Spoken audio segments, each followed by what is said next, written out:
नमस्कार मित्रांनो. चला, मी लास्ट टाईम बोलल्याप्रमाणे तुम्हाला एक नवीन माहिती देतो. पूर्णपणे शेवगा शेती का करावी माणसांनी, त्याचं एक सरळ आणि सोपं उदाहरण आहे सर्व शेतकऱ्यांसाठी. जसं ट्रेडरसाठी हा नाही आहे व्हिडिओ, खरं तर शेतकऱ्यांसाठी आहे. शेवगा बिझनेस का करावा आणि शेवग्याची शेतीच का करावी. चला बघा, एक एक पॉईंट बघा आपण. कमी गुंतवणूक, जास्त नफा. एक पॉईंट. शेवगा लागवडीतील खर्च कमीला येतो. पूर्ण 1 एकरामध्ये 80 ते 1.5 लाख रुपयापर्यंत नफा मिळू शकतो. Point number 1. वर्षभर उत्पादन. ठीक आहे. Point number 2. शेवग्याचे झाड वर्षभर शेवगा देतं. एकदाच लावल्यावरती 6 ते 7 वर्ष त्याचं पण उत्पन्न चांगलं देतं. त्याच्यानंतरही देतं, पण चांगलं बेटर उत्पन्न म्हटलं तर 6 ते 7 वर्षापर्यंत देतं. त्याच्यानंतर शेवगा तोडायला लागतो. एकदा लागवड केली 6 ते 7 वर्षापर्यंत जगतात. ठीक आहे. बाजारात जास्त मागणी, घरगुती स्वयंपाकात वापर प्लस औषधी उपयोगामध्ये पण त्याचा वापर होतो, पावडर म्हणून वगैरे बऱ्याचशा गोष्टी बनतात. रेस्टॉरंट भाजीपाल्यामध्ये पण त्याचा वापर. आजकाल रेस्टॉरंटमध्ये बघितलं तर शेवग्याची भाजी जास्त फेमस चालली आहे.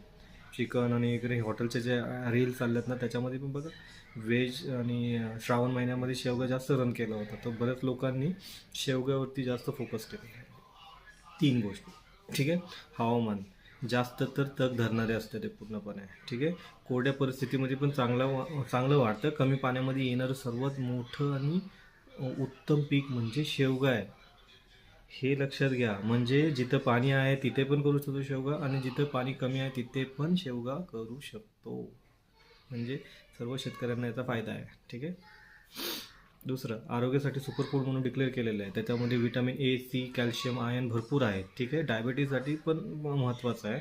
वजन घटवण्यासाठी पण महत्त्वाचं आहे. रोगप्रतिकारशक्ती याच्यामध्ये सर्वात जास्त असल्यामुळं याला औषधी वनस्पती आयुर्वेदिकमध्ये सर्वात जास्त डिमांड आहे.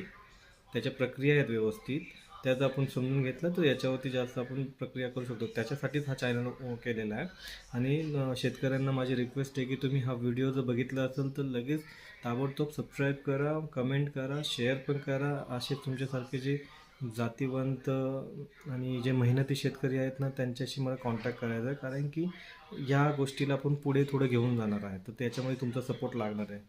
सो माझी रिक्वेस्ट आहे की या चॅनलला सबस्क्राईब करा, कमेंट करा आणि शेअर पण करा. ठीक आहे. आणि कमेंटमध्ये तुमचा नंबर मेन्शन करा. धन्यवाद. भेटूया पुढच्या व्हिडिओमध्ये.